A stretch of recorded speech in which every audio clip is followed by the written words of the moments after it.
Hello, everybody. My name is Jacek Bartosiak. Welcome to Strategy and Future. With me, of course, today are my colleagues Marek Budzisz and Ridvan Bari Urcosta from Strategy and Future, and the exceptional guest, Fiodorem Łukyanowem, the editor of the Russia and Global Affairs that you can access on website, and also the chairman of the Council of Foreign Relations and Defense in Russia. Hello, sir. Hello. Hi. Okay, well, let's just get started right away to the main issue that is on our minds. What do you think? What is the outcome of Gorny Karabakh thing? I mean, what it means for Russia, for Turkey, and for the small powers that were in conflict? What is the strategic outcome? I think the main strategic outcome has not so much to do with Russia or Turkey in particular. This is a continuation of a shift in the paradigm of how regional conflicts are being settled, or at least in which format this settlement is being discussed nowadays. What I mean is that the Minsk group of OSCE, which formally was in charge of dealing with this conflict and promoting peaceful solution for almost 30 years, failed to produce any result for many reasons. We can discuss it, but I don't believe just now it's the most important thing. And we see that situation changed profoundly. And the main change is that powers directly involved in the field from the point of view of their vital interests, geopolitical interest, economic interest, to a certain extent, humanitarian interest, they move to negotiate directly and to propose some kind of solution. And again, we can discuss whether this solution is optimal or not, but we see that this peace deal reached between Armenia and Azerbaijan, with participation of Russia and Turkey, is a very significant change of the whole paradigm. And traditional institutions entitled to deal with that, they are basically not participating at all. I think it's very important, not just in the context of Southern Caucasus, but this is a global trend which will transform the whole international system relatively quickly. It's not the first example. Paradoxically, flagmans, leaders of this approach are Russia and Turkey. We saw something like this before in the Syrian context with Astana Group, where traditional institutions failed completely to produce any sustainable framework for negotiations, and suddenly a direct communication between great powers, but those who are represented on the ground, represented in the region, they took initiative and achieved something. It's still not settled, neither Syria nor Karabakh, but you see big movement. And that is very interesting to me because we see end of the world order, which was based on institutions, and that was partially world order of the Cold War, which then evolved into the so-called liberal world order, partially same as in the second half of last century, partially some novelties. And we are rather back to something like great power and imperial politics of 19th century, great games and so on, of course in a completely different context, and I would say with the lower risks for great powers, but still, and this is the main outcome of this one. We can also discuss what Russia got and Turkey got, but I think the most important is exactly this general change. Of course, I would be very much interested in your opinion what Russia got, and if it was a relative loss of Russia or Turkey relative victory in terms of influence building in the region. But my direct question would be, based on the most recent piece that you penned, and there is a phrase there that it seems that the United States is not a neighbor to all countries in the world. Could you elaborate on that based on what we have heard already from you? Yeah, this is, I remember this phrase pronounced by former Kyrgyzstan president, Professor Oskar Akayev. We hosted him many years ago, I think it was 2003 or 2004 in Moscow. And he delivered a lecture where he just mentioned that Kyrgyzstan has three great neighbors: Russia, China, and the United States, which today, whether we like it or not, is a neighbor to all countries in the world. I think it was a very good description of this Western-centric globalized world order, which we had at that time and now, which is in relative decline. What I meant remembering this phrase now is that we see that United States is relatively inactive in several regional conflicts. Many people prefer to blame it on Donald Trump and his team, who are disengaging from several international situations and proclaim this much more egoistic and mercantilist approach, which is correct because Trump is, of course, a very special personality. But I would dare to guess that after Trump, now with Biden administration or any other administration afterwards, it might come back to rhetoric, which will be more similar to what we heard from the United States in 1990s and 2000s about U.S. global leadership and obligation to be part of basically everything in the world. So this rhetoric can be back, and we hear it already now from President-elect Biden and several representatives of Democratic Party. But at the same time, it's very difficult for me to imagine how this leadership can be exercised in today's world, because the world has changed profoundly compared even to Barack Obama's period, not to talk about earlier times.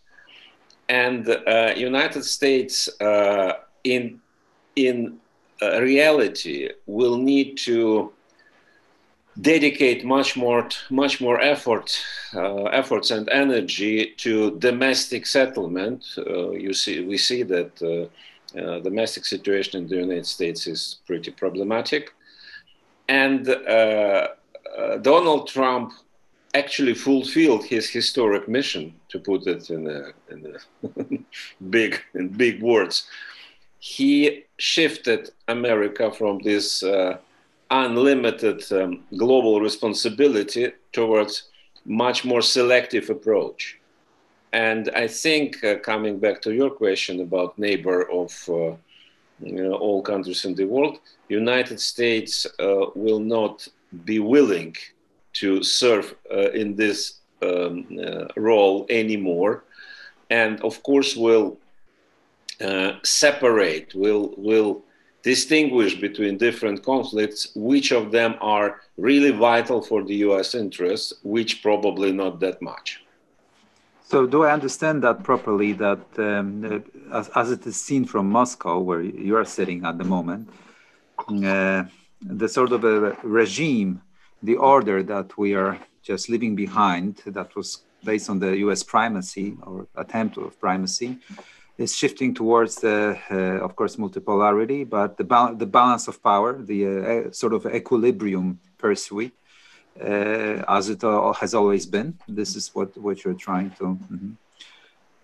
And so what? Yes, if I may, just one remark on this. Yes, indeed. But as all of us understand, the multipolarity or polycentrism, whatever you call it, per se is not a solution. It's just a description of new situation, not a scheme how those powers and poles can interact. So I don't believe that we can expect that those poles and those great powers will be able to achieve an equilibrium on the global stage. It's simply that complicated, given different categories and different aspects of power we have in today's world.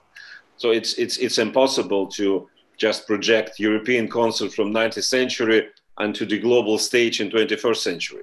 But what will be essential, achievement or attempts to achieve local equilibriums in different places with different participation. So Russia and Turkey are very good examples because both of them have very old imperial tradition and so the instinct how to do it. But I'm absolutely sure that something similar will gradually emerge in other parts of the world. So, I understand that you mean that Eurasia will become more congested and the system, which is interdependent in a way, but prone to conflict, regional conflicts. And based on what you just said, so that would mean that Russia will have many directions of policy as it connects so many regions: China, Far East, Pacific, US in the Pacific, Japan, Central Asia, Europe, so what, yeah, exactly. So what do you think? I mean, giving the limited resources as always in crafting strategy, how Russia is going to survive this transition period and then find its place in the order, contours of which are still not known. Yeah, absolutely. You're absolutely right that Russia is in a new situation. And I wrote many times before that basically the paradigm of Russian foreign policy as it emerged after collapse of the Soviet Union and actually continued throughout 25 years after that, despite all differences between Yeltsin period, different Putin periods. But that was basically the same leitmotif, the same agenda to make Russia make Russia great again. Actually, to prove to everybody and to ourselves that collapse of 1991 was an accident, and Russia is not leaving international stage in the role of a great power. And all presidencies between early 90s and mid and late 2010s tried to achieve it through different means. Because, of course, how Yeltsin understood this also was different. We had Kozyrev period, we had Primakov period, and so on.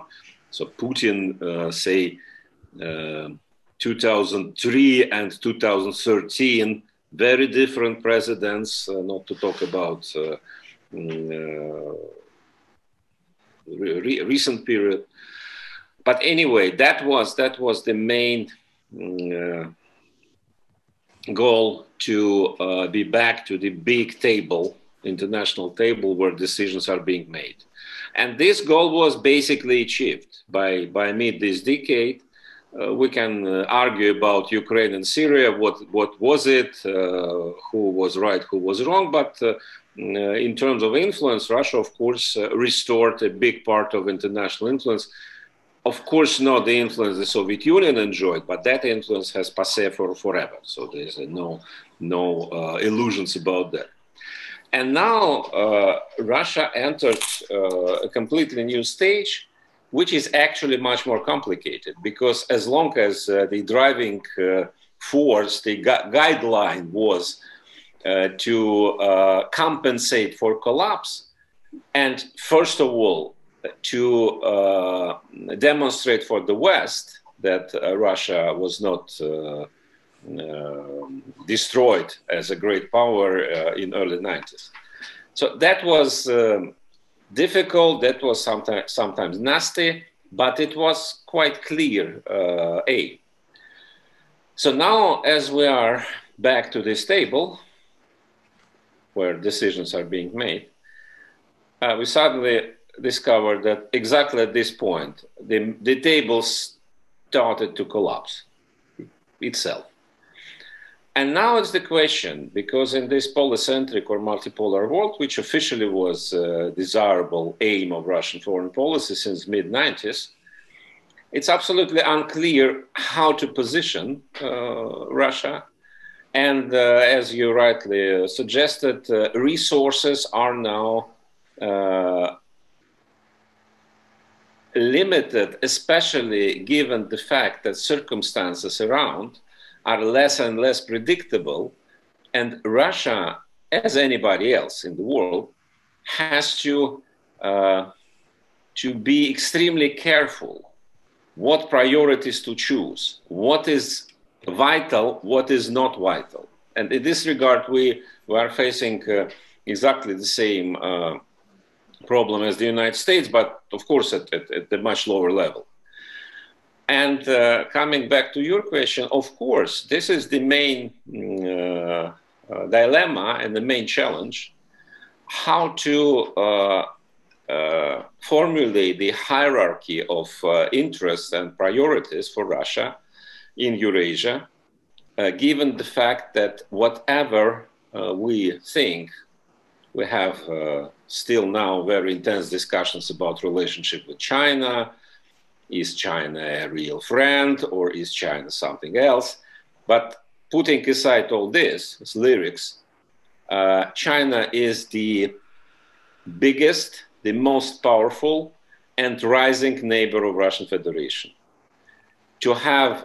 Not to have excellent relationship with such a neighbor would be just a stupid recklessness.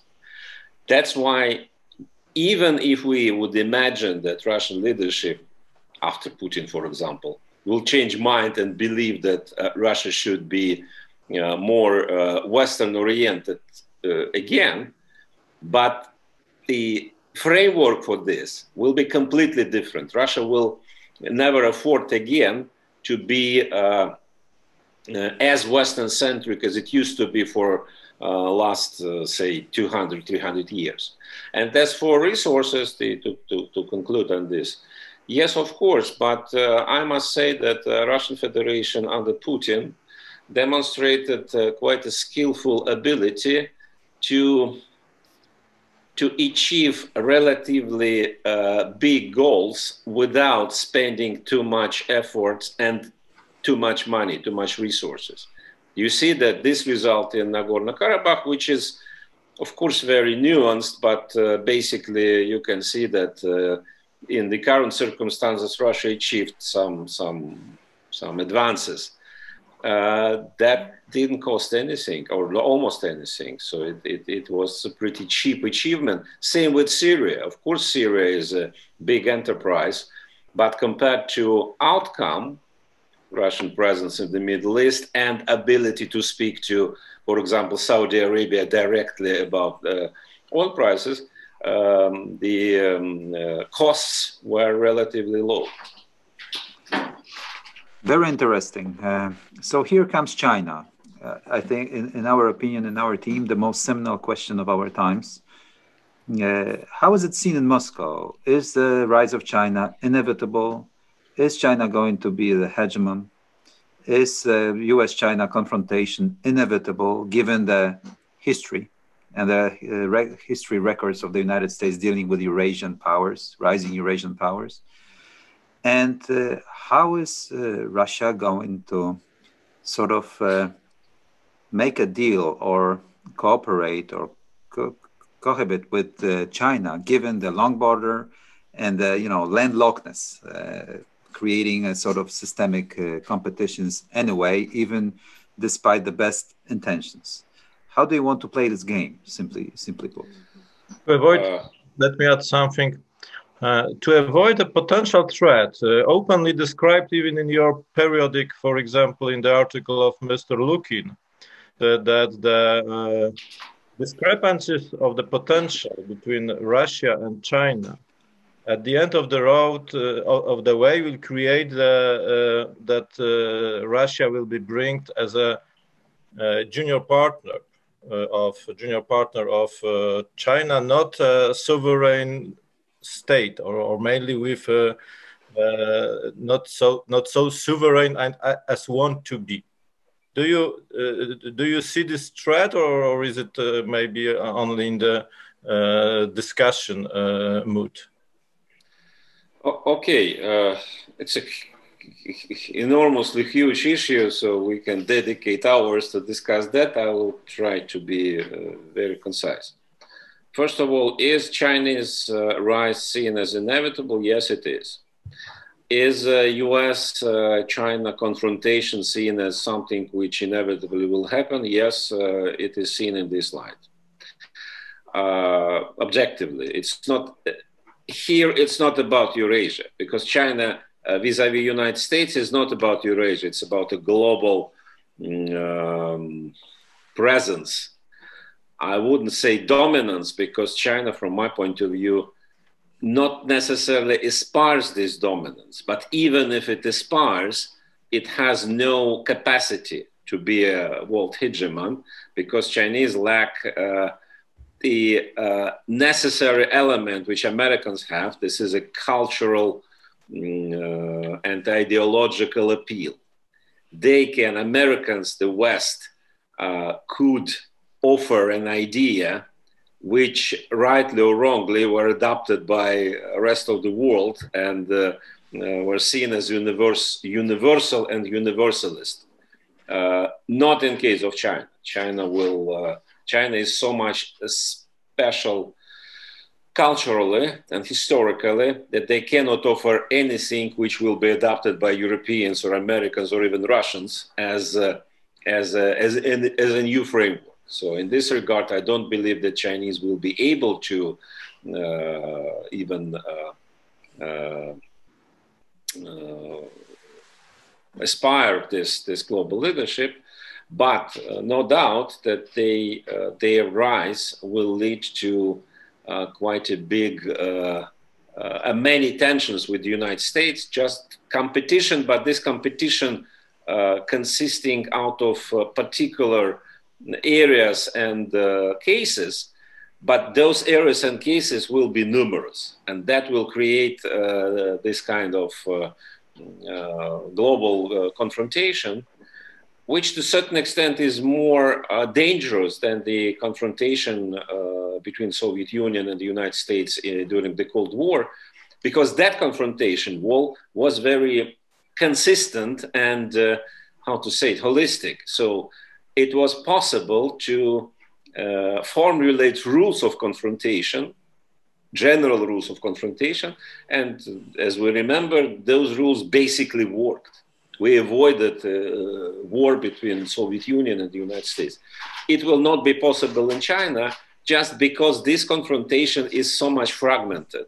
On the one hand, on the other hand, there is no ideological fight. China is as a capitalist society and operates in the framework of global capitalism as the United States. So it's much more complicated than it used to be during the Cold War.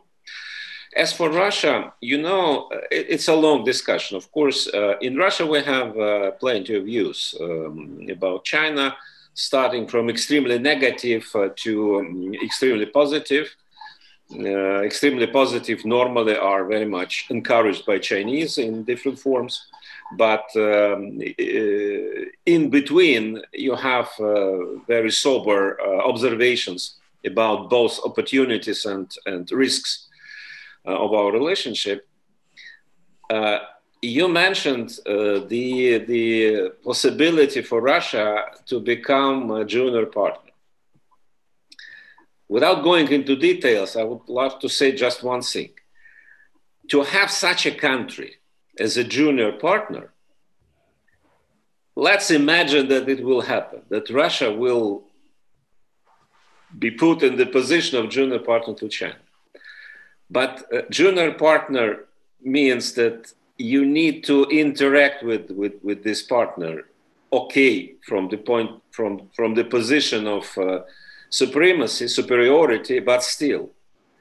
And as long as this partner is manageable, you can expect, so to say, consumption of this partner step by step.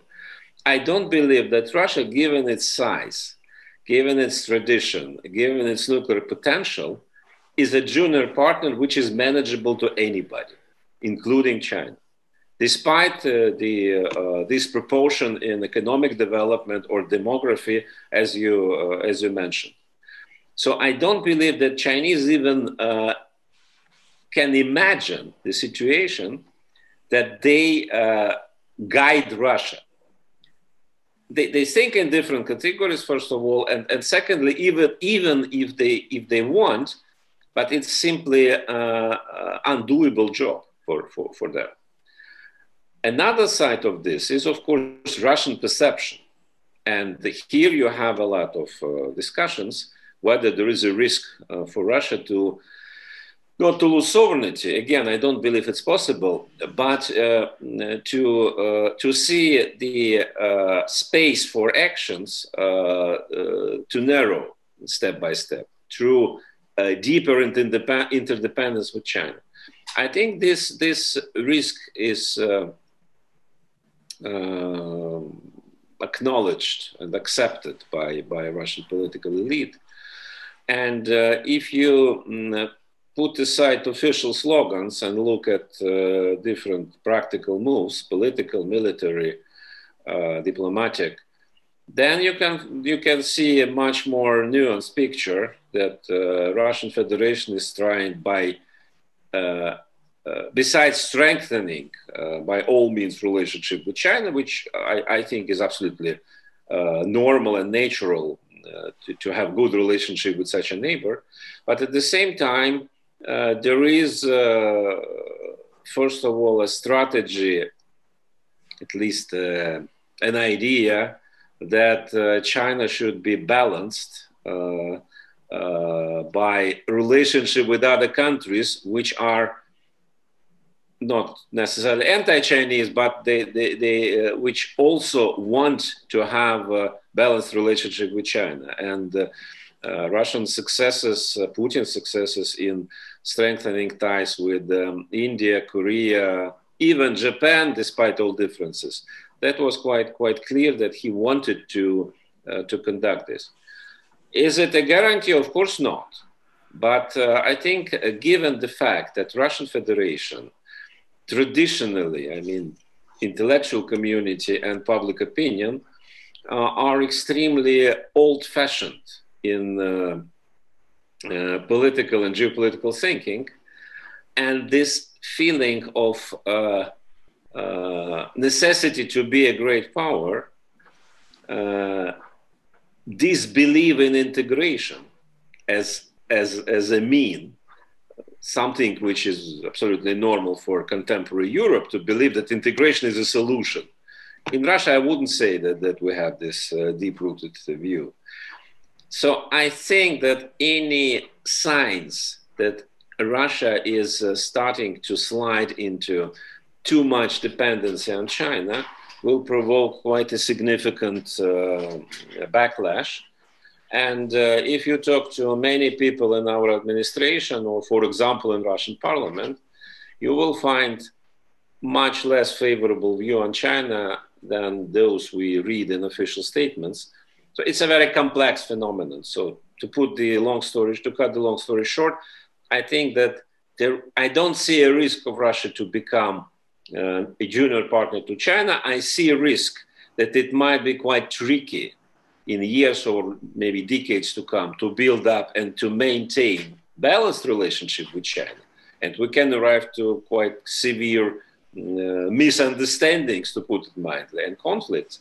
But to see Russia losing its independence to China, frankly, I cannot imagine that.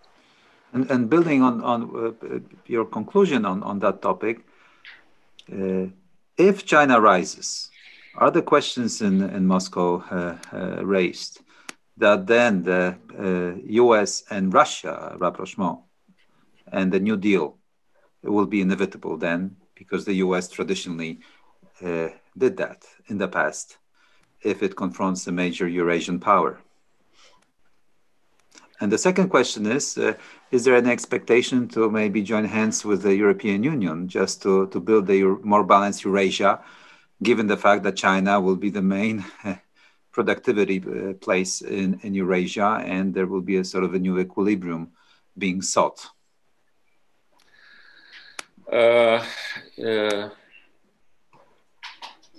First of all, with the United States, I think most of commentators and analysts here in Russia understand that current situation between Russia and the United States, which is awful, really. We are not only disliking each other, but simply lost the rest of agenda in the relationship. So now with Biden, maybe this traditional arms control plus strategic security can be revived in certain form. But frankly, I'm not optimistic about that, because, okay, to prolong New START treaty, that's doable, because actually you don't need to do anything, just to declare. But it will not address vital problems concerning strategic stability, because that model has been exhausted simply. The model was developed in 1960s after Cuban Missile Crisis, and it served perfectly well in previous decades, but not anymore. So we have no agenda, even with the nuclear arsenals. There is a very confusing situation just now. Yes, many analysts believe that the worse our relationship with the United States, the worse for relationship with China, because Chinese are very clever. They see that Russia has basically no space for maneuvering when it comes to the West. And to improve this relationship with America would be very good for Russia, also from the point of view of relationship with China. No doubt about that. At the same time, when you mention the deal, which Americans can be willing to strike with Russia to contain China, first of all, any deals Americans are ready to strike, at least so far, assume that those deals are on American conditions and US conditions. United States, okay, they can negotiate some diplomatic details, but basically they never accept other approach to certain problem. By the way, the current still existing model of nuclear deterrence actually was an American intellectual invention that was based on ideas developed in the United States in 50s and 60s. Great ideas, but just to emphasize that Americans always operate based on what they assume is correct. They never try to listen to other partners' ideas and to adapt their own views.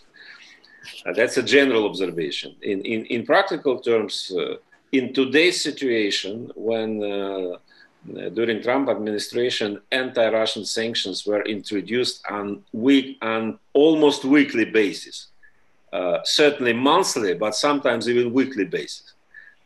to expect that Russia would have reasons to join efforts with United States against China, which is the most important neighbor of Russia, while United States is distant and hostile, that's something from literature, science fiction. So I cannot imagine this. It can happen that after a while, not maybe in the incoming administration, but later on, a Russian-US relationship will start to change towards more balanced ones. And then, of course, Russian leadership, whoever will be in place at that time, will be objectively interested to balance Chinese relationship with China with relationship with the United States. Not against China, but just to have a broader spectrum. I can imagine this, but not now and not in the foreseeable future. As for the European Union, the question is very simple: what the European Union can do, how European Union can help Russia in this regard. I don't see a lot of opportunities and capacities on the European side. Europe, first of all, Europe is not a strategic player. It certainly will not be. Europe is very much focused on its own development. And frankly, you can correct me, but I don't believe that Europe sees China as a big threat, actually. Yes, we hear a lot of concerns about investment, about 5G, about Chinese gradual intervention into European economy and infrastructure, but it's not. It's part of actually global economy, and I don't see many reasons why Europe, besides the United States, if we put the United States aside, would be interested to conduct a special anti-Chinese policy.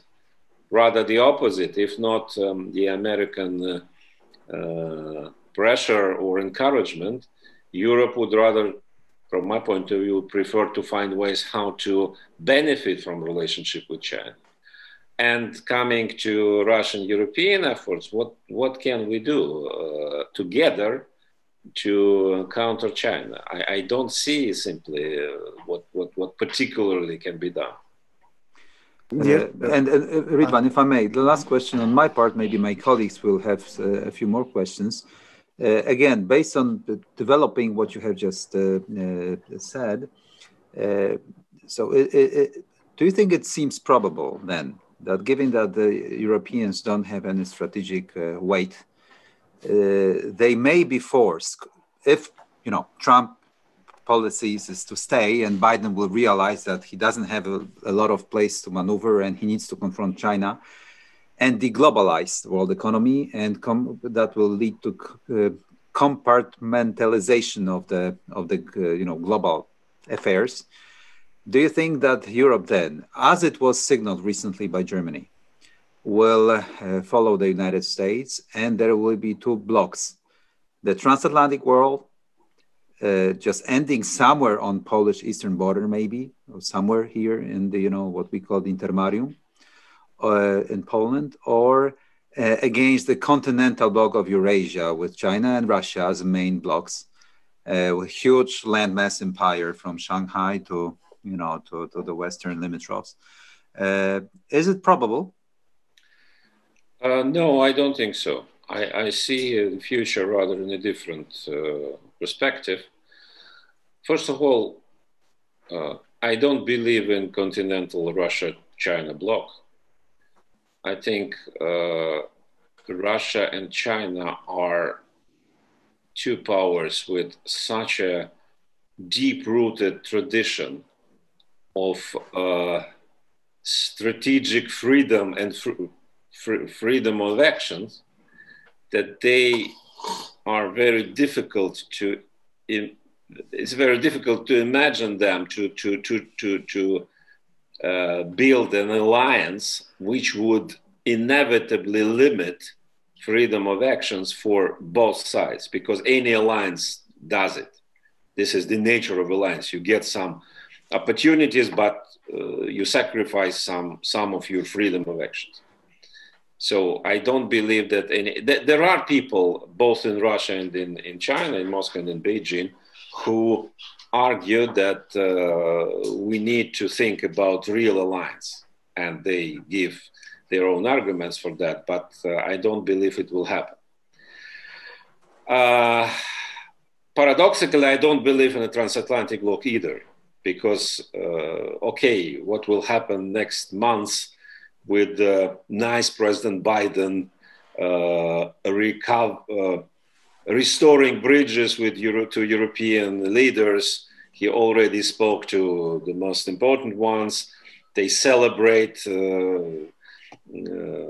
return to normal, and Trump was so universally hated in Europe. I mean, in the most bigger continental powers, that now it will be just a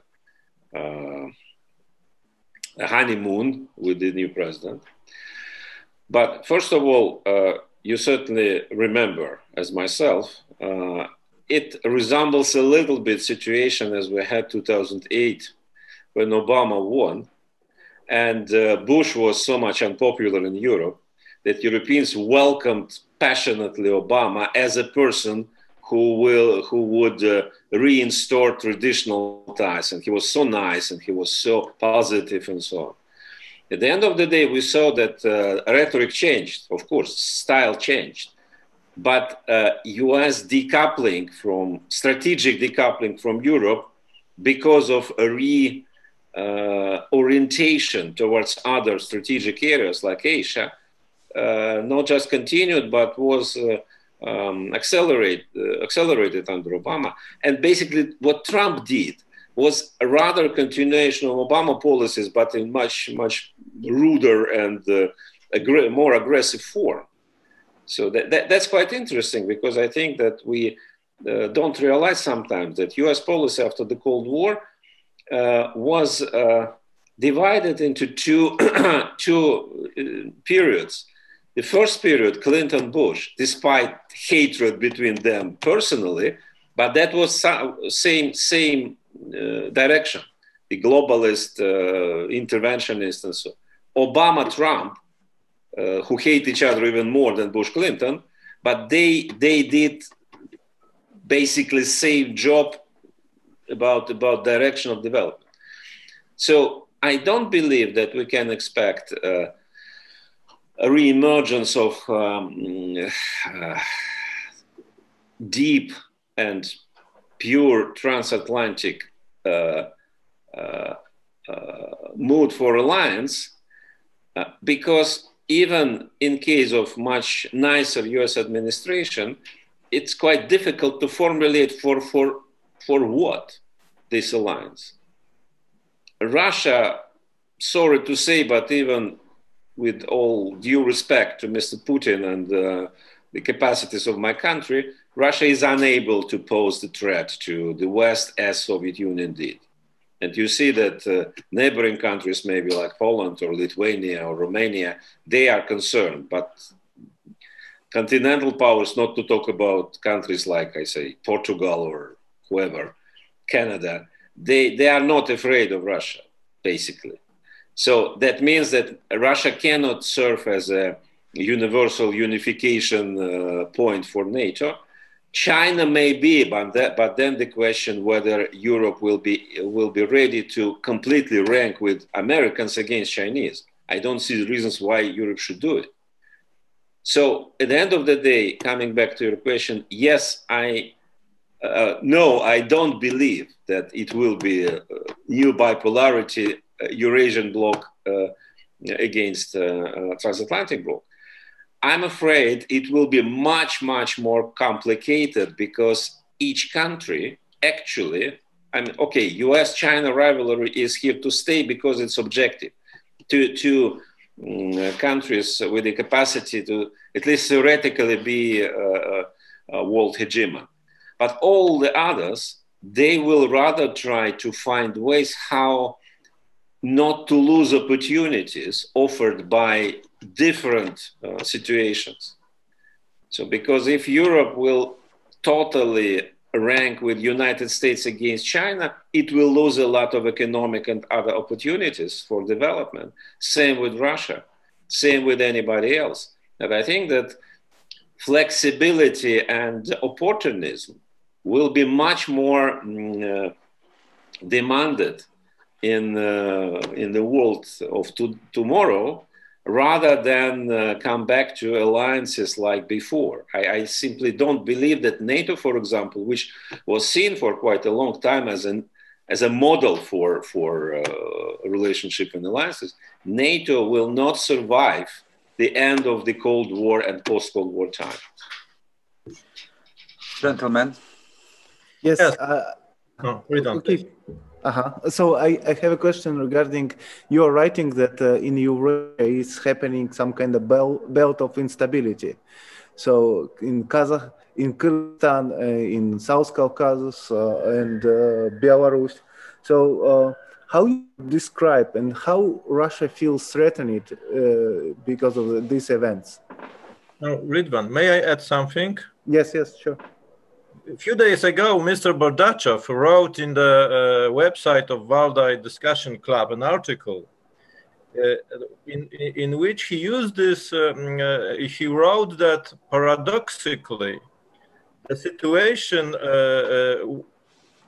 with the Russian neighborhood resembles the 18th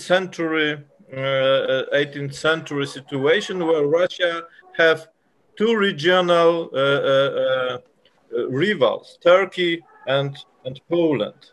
And if you use this, argument about the polycentric international system and regional balance of power, that means the ad hoc coalition made. That means that pragmatic cooperation and simultaneously fields of rivalization, and that's the way as we can describe the relations between Russia and Turkey. But if we consider the relations between Eastern Europeans, Poland and Balts, we can see the fields of rivalization, but no prospects of cooperation, in our opinion. Do you think that there's any, in near future, any potential points of cooperation between Russia and our region?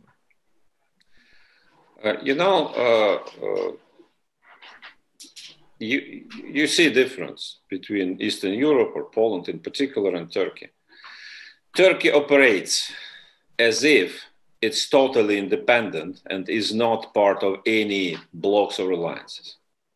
Erdogan remembers about NATO sometimes, but basically when he needs some assistance or for some other reasons, but when he formulates his strategy vis-a-vis neighboring countries or former Ottoman Empire territories, he doesn't care about NATO or even the United States. It has pluses and minuses, but it's his way to operate. Poland, for example, is not an independent player.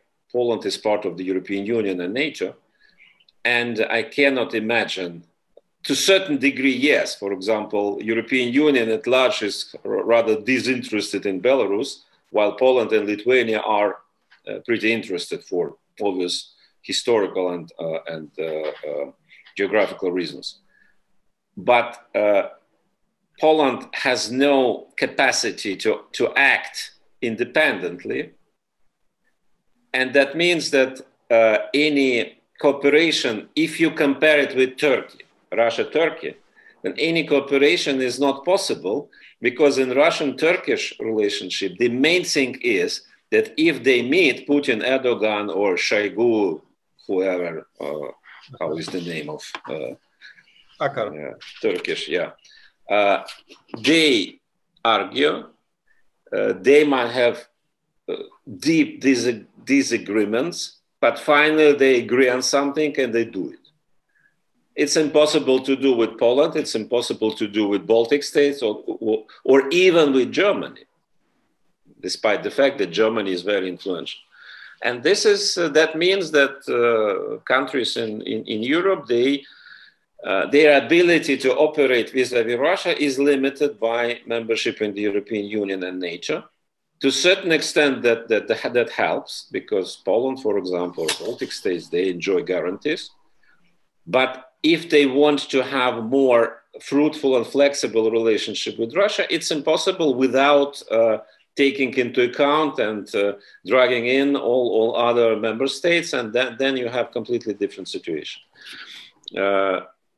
As for general assessment of what is going on around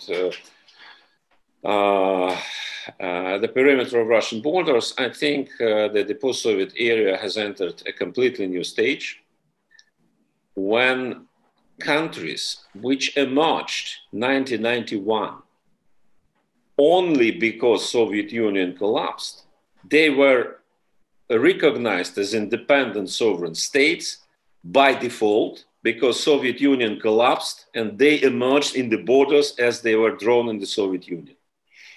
Which was fair enough, of course, what else could happen.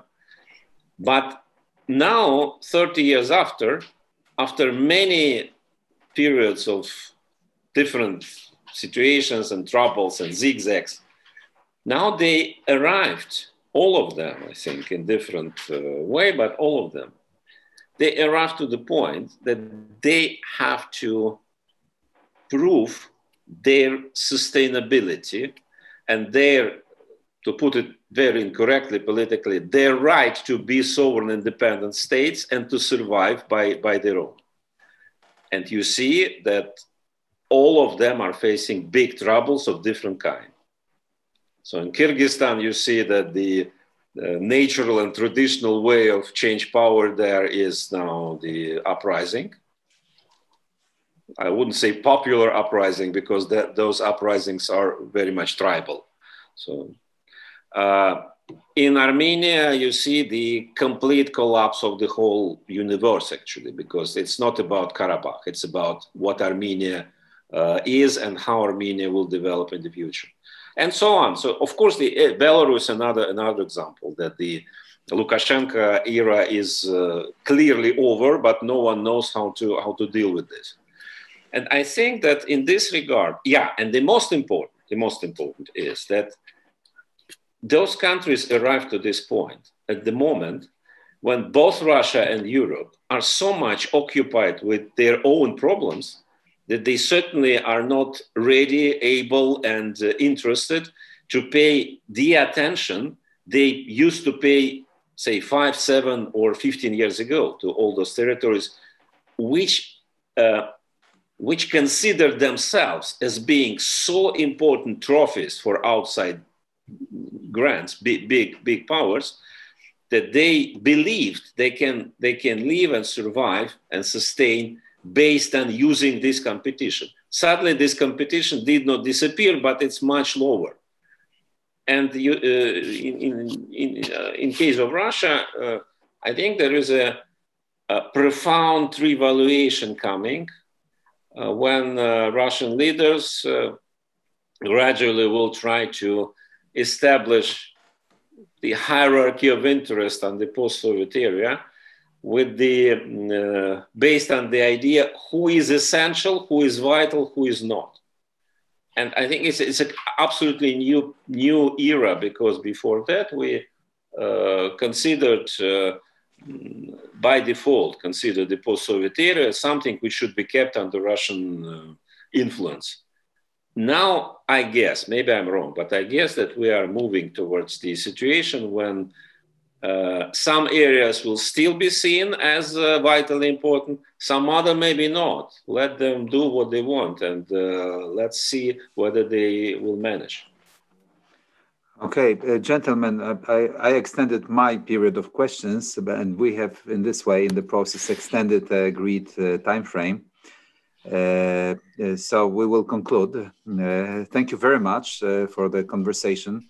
That was really informative. Thank you very much. Thank you, gentlemen. Stay with us, Strategy and Future. My name was Jacek Bartosiak, and our guest was Fiodor Łukjanov.